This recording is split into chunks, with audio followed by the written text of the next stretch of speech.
Hello, कैसे हैं आप लोग बेटा। मैं आपका सुमित सर आज आपके लिए लेके आया हूँ एचसीएम का डिटेल पेपर एनालिसिस। इस एनालिसिस में मैं आपको क्या क्या पॉइंट बताऊंगा, सबसे पहले उनको डिस्कस कर लेते हैं। पहला पॉइंट है सिलेबस 2022 एज पर आईसीएमआई, मतलब institute of cost and management accountant of India ने जो दिसंबर 26 में और जून 27 में एग्जाम होने वाले हैं, उन दोनों अटेम्प्ट में आपका जो सिलेबस एप्लीकेबल है वो आपका सिलेबस है 2022 सिलेबस। पॉइंट नंबर 2, एचसीएम का जो पेपर आपको मिलेगा एग्जाम में वो दो सेक्शन में डिवाइड होगा। सेक्शन ए आपका एमसीक्यू होगा और सेक्शन बी आपका डिस्क्रिप्टिव पार्ट होगा, जिसको सब्जेक्टिव पार्ट भी कहते हैं। Point number 3, attempt wise breakup of MCQ between costing and QT, मतलब हमारा जो एचसीएम का पेपर होता है स्ट्रेटेजिक कॉस्ट मैनेजमेंट का, वो दो पार्ट में डिवाइड किया जाता है। एक कॉस्टिंग का पार्ट होता है और दूसरा आपके पास होता है क्वांटिटेटिव टेक्निक, जिसको आप ओआरबी कहते हैं, ऑपरेशन रिसर्च। यहाँ पर एमसीक्यू कितना कॉस्टिंग में से मिलेगा, कितना आपका क्यूटी में से मिलेगा, ये सारी चीज़ें मैं आपको डिटेल में बताऊंगा। नेक्स्ट आपके पास है इंपॉर्टेंट एमसीक्यू चैप्टर। जो एमसीक्यू आपके पास आएंगे उनके लिए जो इंपॉर्टेंट चैप्टर्स हैं वो प्रैक्टिकल कौन से हैं, थ्योरी कौन से हैं, ये सब कुछ मैं आपको बताऊंगा। Module wise breakup of marks, मतलब जो सेक्शन बी है डिस्क्रिप्टिव पार्ट जो है, उसमें जो मॉड्यूल आपको दे रखे हैं 15 मॉड्यूल आपके सिलेबस में, उनका मैं आपको ब्रेकअप बताऊंगा, मार्क्स किस मॉड्यूल के लिए कितने मार्क्स आपको इंस्टीट्यूट देगा। पॉइंट नंबर 6 में लिखा है attempt wise question details section B, मतलब जो सेक्शन बी हमारे पास में डिस्क्रिप्टिव पार्ट है उसमें अटेम्प्ट वाइज मैं आपको यहाँ पे बताऊंगा कि भाई किस किस तरीके के क्वेश्चंस मिलेंगे, किस चैप्टर से मिलेंगे। पॉइंट नंबर 7 में लिखा हुआ है HCM question wise important chapter for December 26 exam. जो बच्चे दिसंबर 26 में एग्जाम देना चाहते हैं उनके लिए क्वेश्चन वाइज मैं आपको बताऊंगा इंपॉर्टेंट चैप्टर कि क्वेश्चन 2 के लिए कौन सा चैप्टर तैयार करना है, क्वेश्चन 3 के लिए कौन सा करना है, 4 के लिए कौन सा करना है, 4A में कौन सा आएगा, 4B में कौन सा आएगा, ये सब चीज़ें मैं आपको डिटेल में बताने वाला हूँ। ठीक है ना। पॉइंट नंबर 8 में जो डिस्क्रिप्टिव पार्ट है उसमें इंपॉर्टेंट प्रैक्टिकल चैप्टर्स कौन से हैं आपके। मॉड्यूल वाइज सिलेबस डिटेल, जो इंस्टीट्यूट ने 15 मॉड्यूल बनाए हैं उसमें क्या क्या चीज़ आपको पढ़नी है, उनमें कौन सा कंटेंट जो है वो थ्योरी का है, कौन सा प्रैक्टिकल का, ये सब चीज़ें मैं आपको डिटेल में बताने वाला हूँ। तो ये एचसीएम का जो मैं आपके लिए डिटेल पेपर एनालिसिस लेके आऊँ, इसको ध्यान से सुने और समझें और इसी अकॉर्डिंग अपना जो सिलेबस है उसको तैयार करें, तो आपके 100% अच्छे नंबर आएंगे। 100% अच्छे का मतलब, अच्छे का मतलब होता है 60+ मार्क्स आएंगे ही आएंगे। तो सबसे पहले हम बात करते हैं, इंस्टीट्यूट ने जो हमारा सिलेबस बनाया है 100 नंबर का, उसे दो पार्ट में डिवाइड कर रखा है। एक strategic cost management for decision making और दूसरा आपके पास है quantitative technique in decision making. ये ध्यान रखना कि जो स्ट्रैटेजिक कॉस्ट मैनेजमेंट आपका सब्जेक्ट है एचसीएम, उसमें कहीं ना कहीं हर जगह हमें डिसीजन मेकिंग का ही काम करना है कि ये काम करें या ना करें। और डिसीजन मेकिंग इस तरीके से आपको करनी है कि काम करने पर आपको जो भी डिसीजन लेना है उसमें आपको फ़ायदा हो, नुकसान ना हो। यदि कोई नुकसान हो रहा है तो ऐसा डिसीजन लीजिए कि नुकसान आपका क्या हो, मिनिमाइज हो, कम से कम हो। बात समझ में आ रही है? हाँ जी, बिल्कुल समझ में आ रही है। तो यहाँ पे जो आपके 15 मॉड्यूल है उसमें पहले 5 मॉड्यूल कॉस्टिंग से रिलेटेड है जो 60% वेटेज रखते हैं, और मॉड्यूल नंबर 6 से लेके आपके 15 जो 10 मॉड्यूल हैं वो क्वांटिटेटिव टेक्निक में यूज़ किए जाते हैं, जिनकी वेटेज 40% रखी गई है। वेटेज पे ना जाइए, कभी वेटेज 60 की जगह 70 भी हो जाती है, 80 भी हो जाती है, 50 भी हो जाती है, 40 भी हो जाती है, तो उसमें आपको टेंशन लेने की जरूरत नहीं है, वेटेज कम ज़्यादा हो सकती है। तो यहाँ पे जो क्वांटिटेटिव टेक्निक है कहने के लिए तो 40% है, बट मैं अभी आपको बताऊंगा कि आपका जो पेपर है क्वांटिटेटिव टेक्निक का वो 40%, 100 का 40% कितना होता है, 40 नंबर से ज़्यादा का भी हो सकता है। ठीक है ना। चलिए आगे चलते हैं। तो सबसे पहले यहाँ पे जो 5 मॉड्यूल हैं उसमें पहले मॉड्यूल का नाम क्या है, introduction to strategic cost management. दूसरे का नाम है क्वालिटी कॉस्ट मैनेजमेंट। थर्ड आपके पास है डिसीजन मेकिंग टेक्निक्स। फोर्थ आपके पास है activity based management and just in time. और फिफ्थ आपके पास है इवेल्युएटिंग परफॉर्मेंस, जिसका मशहूर नाम है स्टैंडर्ड कॉस्टिंग।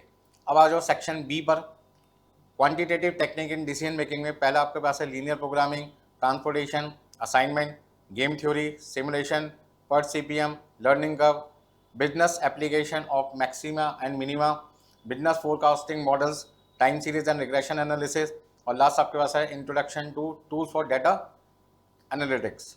अब मैं आपको यहाँ पे ये बताने की कोशिश कर रहा हूँ कि जो आपका लीनियर प्रोग्रामिंग है, ट्रांसपोर्टेशन है, असाइनमेंट है, सिमुलेशन है, पर्ट सीपीएम है, लर्निंग कर्व है, ये सारी चीज़ें आपने ऑलरेडी ग्रुप 2 में OMSM में ऑपरेशन मैनेजमेंट में पढ़ा हुआ है। तो आपके लिए ये बहुत ज़्यादा डिफिकल्ट नहीं होने वाला, सारी चीज़ें आपने ऑलरेडी पढ़ी हुई हैं। ठीक है जी, थोड़ा सा और पढ़ना है और काम खत्म हो जाएगा आपका यहाँ पर। तो कोर्स आपका जो SCM का है ये आपके लिए बहुत ही आसान बनाया गया इंस्टीट्यूट के द्वारा 2022 सिलेबस में, क्योंकि जो चीज़ आप ग्रुप 2 में पढ़ रहे हो वो सारी चीज़ें आपको फाइनल में भी पढ़नी है। तो आपके लिए जो नया पॉइंट है वो क्या हो गया, आपके लिए न्यू पॉइंट हो गया गेम थ्योरी, आपके लिए न्यू पॉइंट क्या हो गया, business application of maxima minima. Business forecasting model में जो आपका फोरकास्टिंग होता है वो आपने ग्रुप 2 में भी पढ़ रखा है, डिमांड फोरकास्टिंग, तो वो तो पढ़ना ही पढ़ना है, उसके अलावा भी चीज़ें आपको पढ़नी है। तो यहाँ पे कुछ पॉइंट्स आपको नहीं मिलेंगे। Introduction to tools for data analytics, ये आपके लिए थ्योरी पार्ट है, इसमें से MCQ आता है और आपको 2 नंबर या 4 नंबर तक का MCQ मिल सकता है। तो ये आपके लिए एक नया पार्ट हो गया। बाकी सारी चीज़ें आपने ऑलरेडी पढ़ रखी है। ऐसे ही यहाँ पर डिसीजन मेकिंग टेक्निक्स में बहुत सारी चीज़ें आपने ग्रुप 2 में मैनेजमेंट अकाउंटिंग में भी पढ़ा हुआ है। तो इसका मतलब ये नहीं है कि मैनेजमेंट अकाउंटिंग आपका इंटरमीडिएट में पेपर क्लियर हो गया तो यहाँ पर भी सब कुछ वैसे ही पढ़ना पड़ेगा, एडवांस लेवल आ जाएगा आपका। बात समझ में आने, तो हर चीज़ें आपको थोड़ी सी डिटेल में डेप्थ में जाके पढ़नी है। तो यहाँ पर कहने के लिए तो डिसीजन मेकिंग टेक्निक छोटी सी हेडिंग है, बट इसमें चीज़ें बहुत सारी आपको पढ़नी है। अच्छा, ग्रुप 2 में आपका एक्टिविटी बेस्ड कॉस्टिंग था, यहाँ पर भी एक्टिविटी बेस्ड कॉस्टिंग है, ठीक है ना। अच्छा, स्टैंडर्ड कॉस्टिंग जितना आपने ग्रुप 2 में पढ़ा था वो तो पढ़ना ही पढ़ना है, यहाँ पर थोड़ा सा आपको डिटेल में भी और जाना पड़ेगा।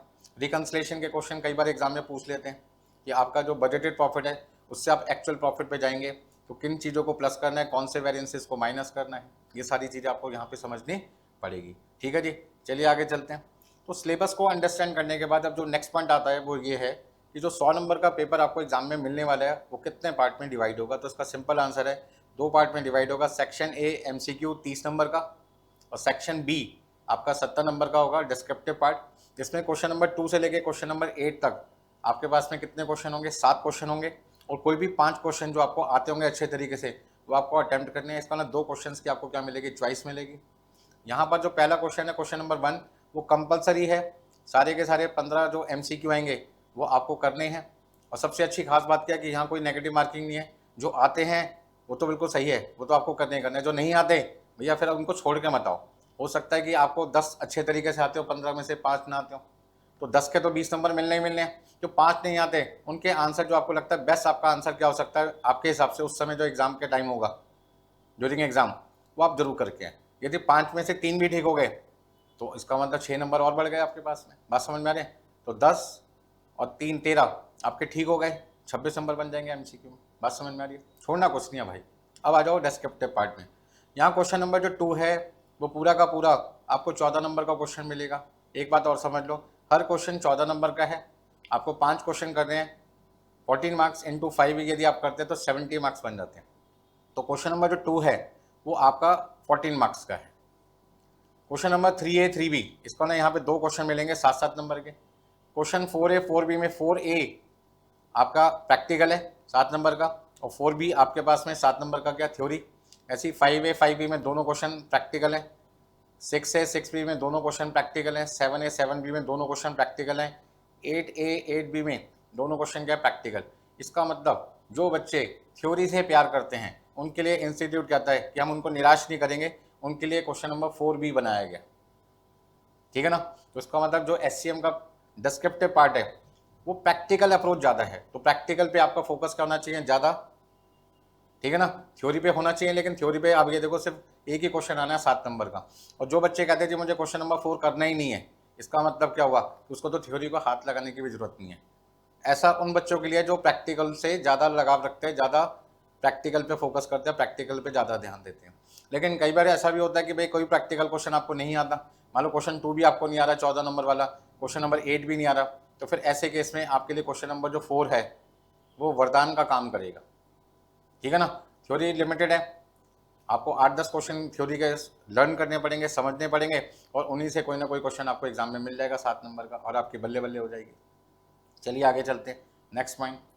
अब एग्जाम में जो 30 नंबर का MCQ आता है सेक्शन ए में, उसमें सबसे पहले हमने देखा कि हमारे यहाँ पर अब तक जो अटैम्प्ट हो चुके हैं वो 6 अटैम्प्ट हो चुके हैं, ठीक है।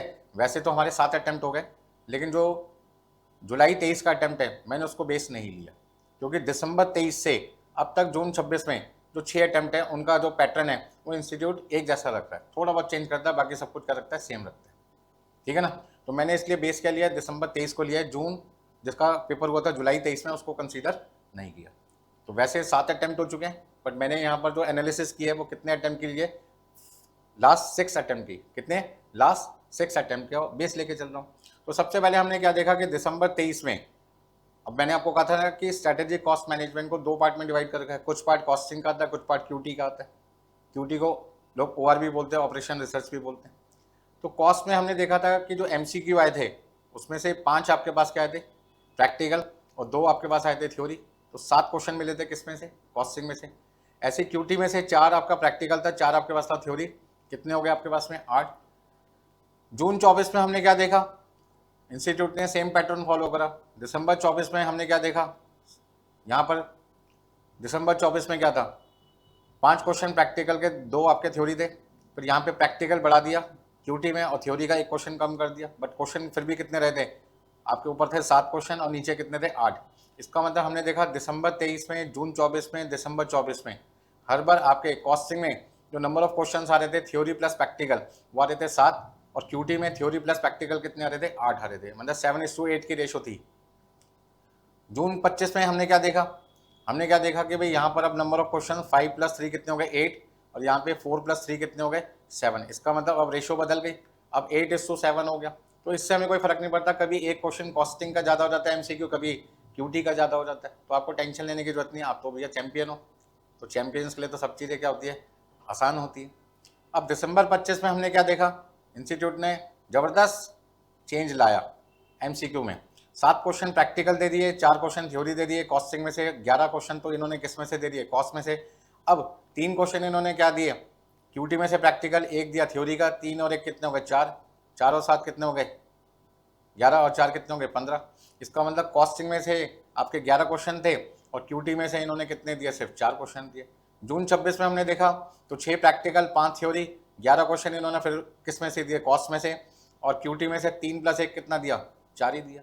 तो कहने का मतलब क्या हुआ कि कभी कॉस्टिंग के क्वेश्चन ज़्यादा आ जाते हैं, कभी आपका क्यूटी के क्वेश्चन ज़्यादा आते हैं। तो हमने क्या देखा कि दिसंबर 23, जून 24, दिसंबर 24 में शुरू में क्यूटी में से ज़्यादा क्वेश्चन थे, कॉस्टिंग में से क्या थे, एमसीक्यू कम।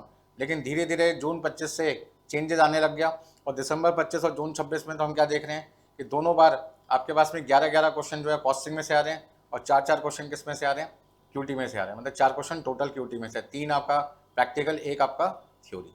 बात समझ में आ गई, हाँ जी बिल्कुल समझ में आ गई। तो हम ये कह सकते हैं कि अप्रॉक्सीमेटली हमारे पास जो प्रैक्टिकल क्वेश्चंस होते हैं वो कितने आ सकते हैं, 9 क्वेश्चन से लेकर 10 क्वेश्चन तक, ठीक है ना। मतलब 18 से लेकर 20 नंबर का प्रैक्टिकल पार्ट होता है एमसीक्यू में, और 10 नंबर से 12 नंबर का आपके पास क्या हो सकता है, थ्योरी पार्ट होता है। ये थोड़ा बहुत ऊपर नीचे जा भी सकता है। पास्ट एक्सपीरियंस को मैंने यहाँ पे आपको समझाने की कोशिश की है। अब दिसंबर 26 में या जून 27 में जब आप एग्ज़ाम देंगे तो उस समय कितने एमसीक्यू आएंगे ये किसी को नहीं पता, बट हम यहाँ पे एनालिसिस कर सकते हैं कि भाई कॉस्टिंग में ज़्यादा आ रहे हैं या फिर आपका क्यूटी में ज़्यादा आ रहे हैं। तो हम यहाँ पे फोकस किस पे कर सकते हैं, आपका कॉस्टिंग के पार्ट पे ज़्यादा कर सकते हैं, क्योंकि लास्ट 2 अटेम्प्ट में इन्होंने कॉस्टिंग के एमसीक्यू ज़्यादा दिए हैं, क्यूटी के एमसीक्यू क्या दिए हैं, कम। बट आप समझदार बच्चे हैं, आपको सबको बैलेंस करके चलना है। बात समझ में आ गई, हाँ जी बिल्कुल समझ में आ गई। Next point, section A, important MCQ chapter. अब यदि कोई मुझसे पूछे कि सर जो एमसीक्यू एग्जाम में आएंगे 30 नंबर के, उसके लिए प्रैक्टिकल और थ्योरी में कौन से चैप्टर इंपॉर्टेंट हैं, तो प्रैक्टिकल वो चैप्टर्स जिनमें से एमसीक्यू ज़्यादा आते हैं वो है relevant costing, target costing, marginal costing, activity based costing, throughput accounting, standard costing, learning का गेम थ्योरी, सिमुलेशन, पर सीपीएम, मैक्सिमम मिनिमा, और बिजनेस फोरकास्टिंग मॉडल। ये वो चैप्टर्स हैं जिनमें से आपका प्रैक्टिकल पार्ट ज़्यादा आता है। ऐसे ही ये वो चैप्टर्स के नाम अब मैं बोलने जा रहा हूँ आपके सामने जिनमें से एमसीक्यू थ्योरी वाले ज़्यादा आते हैं। Introduction to strategic cost management, यहाँ पर नॉर्मली 2 क्वेश्चन तो आते ही आते हैं, ठीक है ना। क्वालिटी कॉस्ट मैनेजमेंट में से थ्योरी क्वेश्चन आपको मिलेगा 2 नंबर का। ट्रांसपोर्टेशन असाइनमेंट सिमुलेशन में मिल जाएगा, बिजनेस फोरकास्टिंग में से मिल जाएगा, और जो लास्ट आपका मॉड्यूल नंबर 15 है, introduction to tool for business analytics, इसमें से तो आपके पास में 2 नंबर से 4 नंबर के एमसीक्यू थ्योरी में आते ही आते हैं। 2 नंबर तो मिनिमम है, मैक्सिमम कितना, 4 है, मतलब 2 भी आ सकते हैं यहाँ पर। तो चलते हैं आगे, कौन से प्रैक्टिकल है कौन से थ्योरी है। अब उसके बाद आगे चलते हैं कि जो हमारे 15 मॉड्यूल हैं उसमें मैंने यहाँ पे एक मॉड्यूल का नाम नहीं लिखा, मॉड्यूल नंबर 15 का। आप सोचोगे सर ऐसा आपने क्यों किया, तो बेटा जो 15 मॉड्यूल है वो आपका सेक्शन ए में ही आता है, सिर्फ एमसीक्यू में। सेक्शन बी जो डिस्क्रिप्टिव पार्ट है उसमें नहीं आता। तो अब मैं आपको यहाँ पे जो ब्रेकअप बता रहा हूँ वो किसकी बता रहा हूँ, सेक्शन बी की बात कर रहा हूँ। हाँ जी, सेक्शन बी जो आपका डिस्क्रिप्टिव पार्ट है, जिसको सब्जेक्टिव पार्ट कहते हैं, जिसमें आपके 7-7 नंबर के मिनिमम क्वेश्चंस होते हैं और एक क्वेश्चन मैक्सिमम कितने नंबर का आ सकता है, 14 नंबर का। क्वेश्चन नंबर 2 14 नंबर का, बाकी क्वेश्चन 3 से लेकर क्वेश्चन 8 तक हर क्वेश्चन में 2 पार्ट होंगे, 7-7 नंबर के होंगे। तो यहाँ जो मॉड्यूल नंबर 1 है, introduction to strategic cost management, ये 7 नंबर का थ्योरी क्वेश्चन आया था दिसंबर 23 में, ठीक है ना। फिर दिसंबर 24 में भी 7 नंबर का आया था। उसके बाद अभी तक introduction to strategic cost management में से अभी तक थ्योरी का 7 नंबर का क्वेश्चन नहीं आया।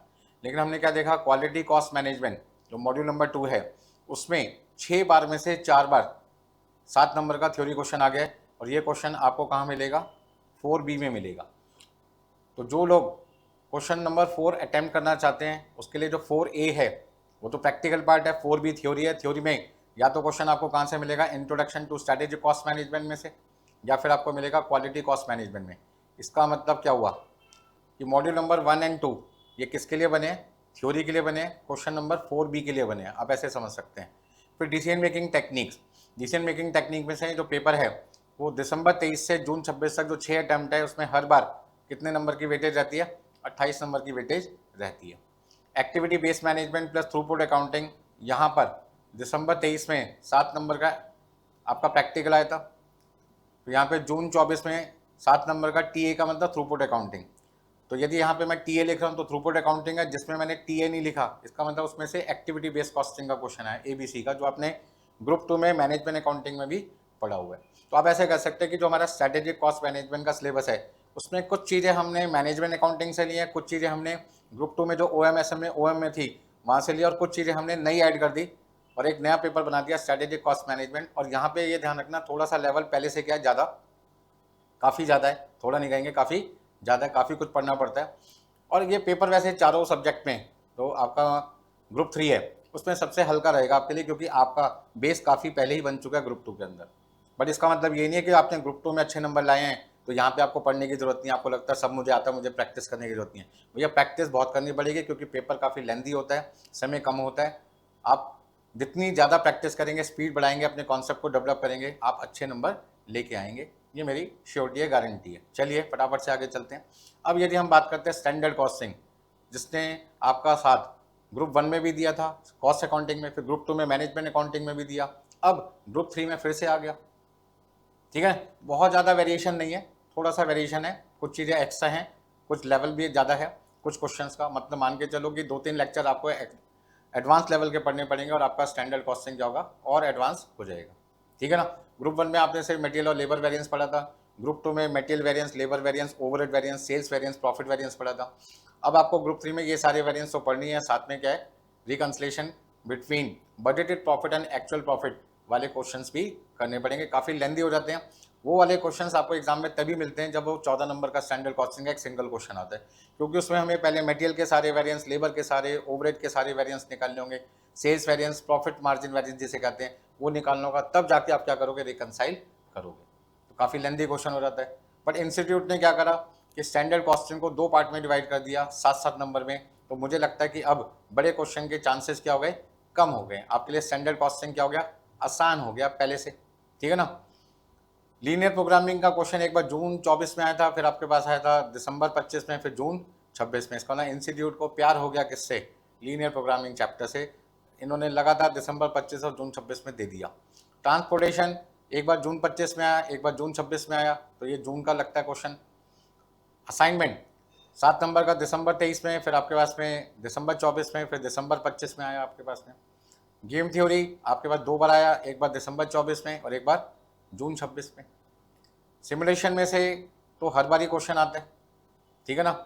नेटवर्क जिसे पर CPM कहते हैं, उसमें 7 नंबर का क्वेश्चन आया था दिसंबर 23 से, फिर 14 नंबर 14 नंबर 14 नंबर, फिर इंस्टीट्यूट ने दिसंबर 25 में एक भी नंबर का नहीं दिया डिस्क्रिप्टिव पार्ट में, सेक्शन बी में, फिर 7 नंबर का जून 26 में आया। लर्निंग कर्व 7 नंबर का आया, फिर उसके बाद 7 नंबर का लर्निंग कर्व आपके पास है दिसंबर 25 में, ठीक है जी। नेक्स्ट आपके पास है business application of maxima minima, तो 7 नंबर आपके पास है दिसंबर 23, फिर जून 24 में, फिर दिसंबर 24 में एक बार नहीं आया, लेकिन हर बार 7 नंबर का आते ही आता है, तो ये आपके लिए काफ़ी इंपॉर्टेंट चैप्टर रहेगा। बिजनेस फोरकास्टिंग मॉडल्स हर बार 7 नंबर का क्वेश्चन आता है। तो आपको यहाँ से एक आइडिया लग ही रहा होगा कि भाई यदि मुझे चैप्टर्स की कैटेगरी बनानी हो, A category, B category, C category, तो किसको A दूँ, किसको B दूँ, किसको C दूँ। जो चैप्टर हर बार आता है वो A कैटेगरी में, ठीक है ना। मतलब 6 में से यदि हर चैप्टर, मतलब कोई भी चैप्टर 6 बार आ गया तो ए कैटेगरी हो गया, 4 बार भी आ गया तो बी कैटेगरी हो गया, 1 या 2 बार आ रहा है तो सी कैटेगरी में डाल दो उसको। बात समझ में आ गई? हाँ जी बिल्कुल समझ में आ गई। अब आगे चलते हैं। Section B, attempt wise question details. ठीक है ना, वैसे तो मैंने अभी आपको बताया है, थोड़ा सा और डिटेल में चलते हैं। क्वेश्चन नंबर जो 2 है उसमें अभी हम बात कर रहे थे। अच्छा, ये जो एनालिसिस और जो अब मैं एनालिसिस बता रहा हूँ उसमें फ़र्क क्या है? उसमें मॉड्यूल वाइज आपका डिटेल एनालिसिस था, यहाँ पे चैप्टर वाइज डिटेल एनालिसिस है कि किस क्वेश्चन में, किस अटेम्प्ट में कौन से चैप्टर से क्वेश्चन आता है। तो हमने बात किया क्वेश्चन नंबर 2 जो 14 नंबर का आता है हर बार, रेलिवेंट कॉस्ट का आता है। हाँ जी, जून 24 में डिसीजन मेकिंग का क्वेश्चन आया, फिर डिसीजन मेकिंग, फिर डिसीजन मेकिंग, फिर रेलिवेंट कॉस्टिंग का, फिर डिसीजन मेकिंग का। हाँ जी, 3A में transfer price, transfer price, transfer price, transfer price, transfer price, transfer price. वैसे तो ट्रांसफर प्राइस आपने ग्रुप 2 मैनेजमेंट अकाउंटिंग में भी पढ़ा है, बट वहाँ पर ट्रांसफर प्राइस के क्वेश्चन काफ़ी कम आते थे एग्जाम में, बट यहाँ पे हर बार आता है। तो इंस्टीट्यूट कहता है कि भैया आपने मैनेजमेंट अकाउंटिंग में तो पढ़ ही रखा है, बट यहाँ पे भी पढ़ना पड़ेगा, और यहाँ का लेवल वहाँ के लेवल से बहुत ज़्यादा है, ये ध्यान रखना। नाम सेम है बट लेवल बहुत ज़्यादा है, यहाँ पर बहुत अच्छे अच्छे लेवल के क्वेश्चन हैं आपके पास में यहाँ पे। तो इसका मतलब 3A में आपका पहला क्वेश्चन पक्का हो गया ट्रांसफर प्राइस का। तो जो बच्चा दिसंबर 26 में या जून 27 में 2022 सिलेबस से एग्जाम देने जा रहा है उसके लिए SCM का क्वेश्चन नंबर 3 में पहला क्वेश्चन कौन सा होने वाला है? Transfer price. तो आपका पहला क्वेश्चन कौन सा करके जाना है आपको? Transfer price. तो लिखते जाओ भाई हाथ के हाथ, एक नोटबुक बना लो कि भाई 3 क्वेश्चन यदि मैं अटेम्प्ट करना चाहता हूँ और 3A में मुझे ट्रांसफर प्राइस का क्वेश्चन करना है, तो मेरा पहला चैप्टर स्ट्रॉन्ग होना चाहिए ट्रांसफर प्राइस का। नेक्स्ट 3B में आते हैं target costing, life cycle costing, आपका decision making probability, target costing, life cycle costing, target costing. तो यहाँ पर ज़्यादातर जो क्वेश्चन आते हैं या तो टारगेट कॉस्टिंग में से आते हैं, या फिर किस में से आता है? लाइफ साइकिल कॉस्टिंग में से आता है, या डिसीजन मेकिंग प्रोबेबिलिटी में भी आ जाता है। तो ये 3 चैप्टर्स आप कर लोगे तो आपका 3B हो जाएगा। और सबसे सिंपल बात है, टारगेट कॉस्टिंग में 2 लेक्चर हैं, लाइफ साइकिल कॉस्टिंग में कम लेक्चर्स हैं।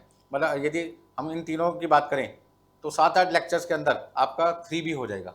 और यहाँ पे यदि हम बात करते हैं ट्रांसफर प्राइस की, तो 7-8 लेक्चर में तो खाली ट्रांसफर प्राइस ही खत्म होता है। तो जितने में ट्रांसफर प्राइस अकेला खत्म होगा उतने में तो ये 3 चैप्टर खत्म हो जाएंगे। छोटे छोटे चैप्टर्स हैं भाई, बहुत हल्के हैं, बहुत ही हल्के हैं, कम मेहनत ज़्यादा मार्क।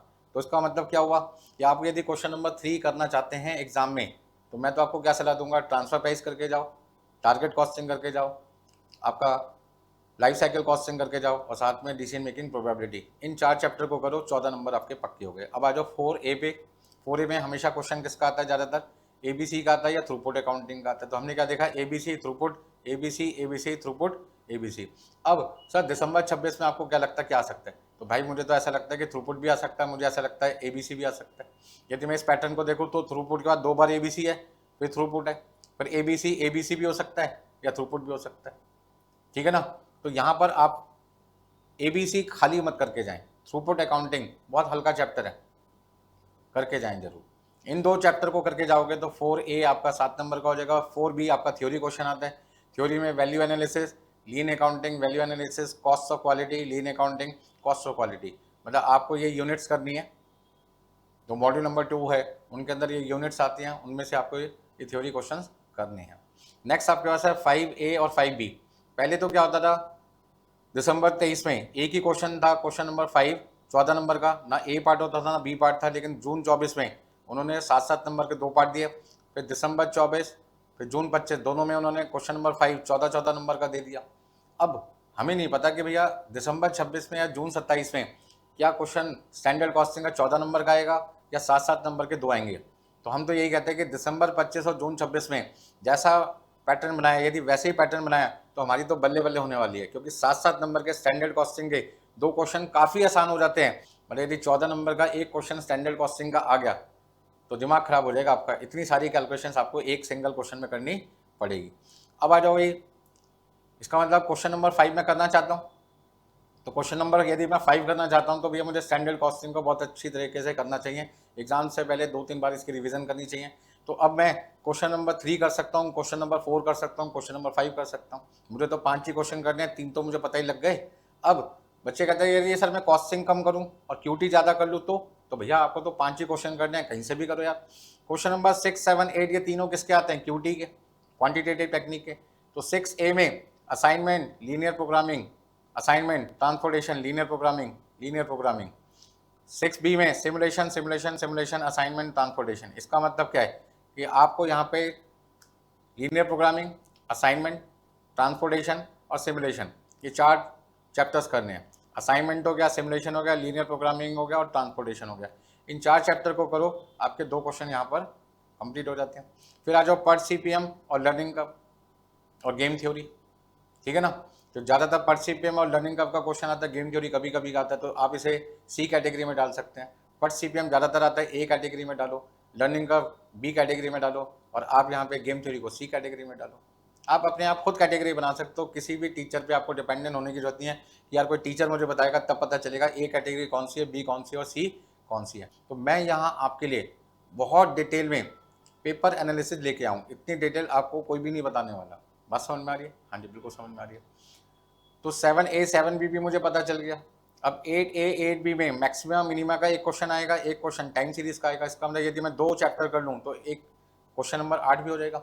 अब ये आपके ऊपर डिपेंड करता है कि आप यहाँ पर क्या करना चाहते हैं। ध्यान से सुने, यदि मैं 6 क्वेश्चन करना चाहता हूँ तो 14 नंबर, 7 क्वेश्चन करता हूँ तो फिर 14 नंबर, और क्वेश्चन नंबर 8 करता हूँ तो फिर 14 नंबर। इसका मतलब 14 + 14 + 14 42 नंबर तो यही हो गए। जबकि इंस्टीट्यूट ने कहा था कि 100 नंबर में 40% QT की वेटेज है, यहाँ तो 42 नंबर की वैसी बन गई। MCQ अलग है। यदि MCQ QT के मैं कम से कम भी 4 क्वेश्चन ले लेता हूँ तो 8 नंबर पे हो गए। 42 और 8 कितने हो गए? 50 हो गए। और यदि ज़्यादा MCQ आ गए QT में से तो 50 से ऊपर का है। इसका मतलब अभी जो पैटर्न चल रहा है पिछले 2 अटेम्प्ट का या 3 अटेम्प्ट का, तो मैं यहाँ पे क्या देख रहा हूँ कि मैं QT का पेपर 50 नंबर या उससे ज़्यादा नंबर का भी कर सकता हूँ, मतलब 50 का तो कर ही सकता हूँ। तो 50 QT का कर लो यार, 50 कॉस्टिंग का कर लो और आप अच्छे नंबर से पास हो जाओ। आपका नाम तो हो गया ही होगा, साथ में हमारा भी नाम होगा। कहाँ पढ़े थे? सुमित सर से पढ़े थे। बात समझ में आ रही है? बिल्कुल समझ में आ रही है। चलिए आगे चलते हैं। अब दिसंबर 26 में जब आप एग्ज़ाम देने जा ही रहे हैं तो भैया आपके लिए सबसे पहले क्वेश्चन नंबर 2, जो भी बच्चा करना चाहता है, जिसमें बहुत दम है, जो कहता है जी मैं किसी से नहीं डरता, मैं तो पहले ही क्वेश्चन 2 करूँगा 14 नंबर का, भैया ऐसे भूल के भी गलती मत करना। कोई भी क्वेश्चन जब एग्जाम में जाएं तो सबसे पहले आप छोटे छोटे क्वेश्चन कीजिए, ताकि आपका मिनिमम जो 40 नंबर लाने का सपना होता है वो पूरा हो। फिर 40 के बाद आप जाए 60 पे एग्जामिशन का, फिर आपको अच्छा स्कोर करना है तो आप उस हिसाब से क्वेश्चन करें। मैं मना नहीं करूंगा कि 14 नंबर का क्वेश्चन ना करें, पर मैं हमेशा क्या एडवाइस करूंगा, शुरू में ना करें। यदि कल को 14 नंबर के क्वेश्चन में आप फंस गए, अटक गए और आपका 1 सवा घंटा खराब हो गया, तो जहां आप एग्जामिशन ला सकते थे वहां पास होने के भी लाले पड़ जाएंगे। पास होना भी आपके लिए क्या हो जाएगा? मुश्किल हो जाएगा। बात समझ में आ रही है? हाँ जी, बिल्कुल समझ में आ रही है। तो क्वेश्चन नंबर 2, जो बच्चे 14 नंबर का पहले ही क्वेश्चन करना चाहते हैं वो कहते हैं जी मुझे कौन से चैप्टर्स की तैयारी करनी है, तो DCN इन्वॉल्विंग ऑल्टरनेटिव चॉइसेस या रेलिवेंट कॉस्ट, इनमें से आपके पास आता है मॉड्यूल नंबर 3 में से 3A 3B transfer pricing module 3 का है, target costing life cycle costing module 3 का है। मैंने आपको कहा था कि मॉड्यूल जो 3 है उसकी 28 नंबर की वेटेज है, तो मॉड्यूल नंबर 3 में से 28 नंबर की वेटेज में क्वेश्चन नंबर 2 भी मॉड्यूल 3 से आता है और क्वेश्चन 3 भी मॉड्यूल 3 से आता है। इस तरीके से 28 नंबर की वेटेज प्रैक्टिकल की यहाँ हो जाती है। अब आ जाओ 4A में एक्टिविटी बेस्ड कॉस्टिंग और थ्रूपुट अकाउंटिंग, मॉड्यूल नंबर 4 में से आता है। Value analysis, lean accounting, cost of quality, total quality management, ये आपको मॉड्यूल 1 और मॉड्यूल 2 में से थ्योरी का क्वेश्चन आता है। ठीक है जी। तो मॉड्यूल 1 और मॉड्यूल 2 7 नंबर की यहाँ पे वेटेज रखता है क्वेश्चन नंबर 4B में।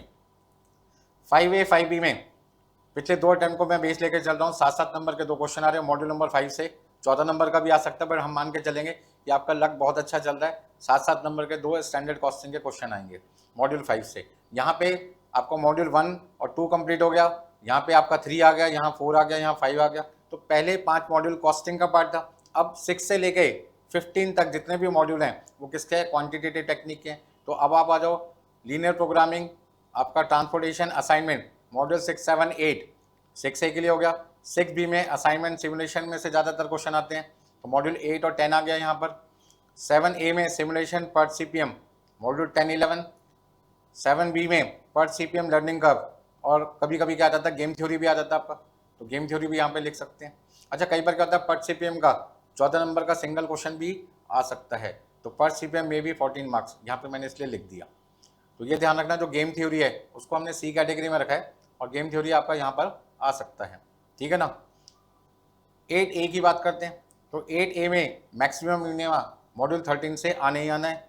8B में बिजनेस फोरकास्टिंग जो मॉडल्स हैं उनमें से आपका एक 7 नंबर का क्वेश्चन आने ही आना है मॉड्यूल नंबर 14 में से। तो यहाँ पे दिसंबर 26 के लिए मैंने आपको सारी चीज़ें बता दी है कि यार आप कौन सा क्वेश्चन करें और कौन सा ना करें। आपको वैसे समझ में आ गया होगा।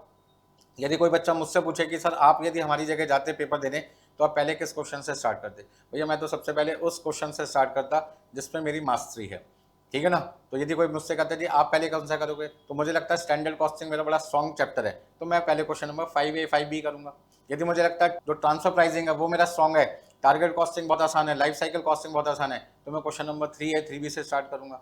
यदि मैं थ्योरी भी करके जा रहा हूँ तो फिर भैया मेरे पे कोई चॉइस ही नहीं है, मैं तो क्वेश्चन नंबर 4A और 4B करूंगा, ठीक है ना। यदि मैं क्यूटी पे ज़्यादा मेहनत कर रहा हूँ, क्यूटी पे बहुत ज़्यादा टाइम डिवोट किया, बहुत ज़्यादा मैंने मेहनत की है और मेरा ओआर का पोर्शन जैसे क्यूटी कहते हैं जो ओएम के नाम से हमने ग्रुप 2 में भी पढ़ा हुआ है पेपर नंबर 9 में, यदि ये मेरे सारे चैप्टर्स बड़े स्ट्रॉन्ग है तो ऑब्वियस है कि मैं स्टार्टिंग किससे करूँगा, क्वेश्चन 6 7 8 से करूँगा, ठीक है ना। तो आप ये समझ लो जो 6 और 7 है ये तो आपका पुराना पड़ा हुआ है, लेकिन जो क्वेश्चन नंबर 8 है वो आपके लिए एससीएम में नया है और हर बार इनमें से एक एक क्वेश्चन आना है, तो आपको ये जरूर करके जाना चाहिए क्वेश्चन नंबर 8 और 8B। तो आप अपनी स्ट्रैटेजी भैया खुद बनाएं, अपने हिसाब से चलें कि मुझे कौन सा क्वेश्चन करना है और उसके लिए कौन सा चैप्टर मुझे तैयार करना है। पढ़ना सब कुछ है, मॉड्यूल सारे यहाँ पे कवर हो गए। मैं ये नहीं कहूँगा कि मॉड्यूल 1 से लेकर मॉड्यूल नंबर 15 में जो 15 मॉड्यूल है वो यहाँ पे क्यों नहीं लिखा, क्यों नहीं लिखा भाई, क्योंकि वो तो MCQ में आता है, इसलिए यहाँ पर डिस्क्रिप्टिव पार्ट में आता ही नहीं है वो। तो यहाँ पे 14 मॉड्यूल यहाँ पे कवर किए गए हैं, 15 मॉड्यूल थ्योरी में MCQ में आता है। आगे चलिए बेटा, अब बच्चे यही जानना चाहते हैं कि सर जो SCM का डिस्क्रिप्टिव पार्ट है उसके इंपॉर्टेंट प्रैक्टिकल कौन कौन से चैप्टर से आते हैं। तो transfer pricing, target costing, life cycle costing, activity based costing, throughput accounting, standard costing, decision involving alternative choices और रेलिवेंट कॉस्टिंग, ठीक है ना। फिर 7 और 8 को यदि बात करें, यदि ये इन दो की बात करें तो आपका क्वेश्चन नंबर 2 है। Transfer pricing, target costing, life cycle costing, ये आपके पास क्वेश्चन नंबर का आ जाता है 3 आ जाता है। Activity based costing, throughput accounting, ये आपका क्वेश्चन नंबर 4A में कवर हो जाता है। ये आपका हो गया क्वेश्चन नंबर 5।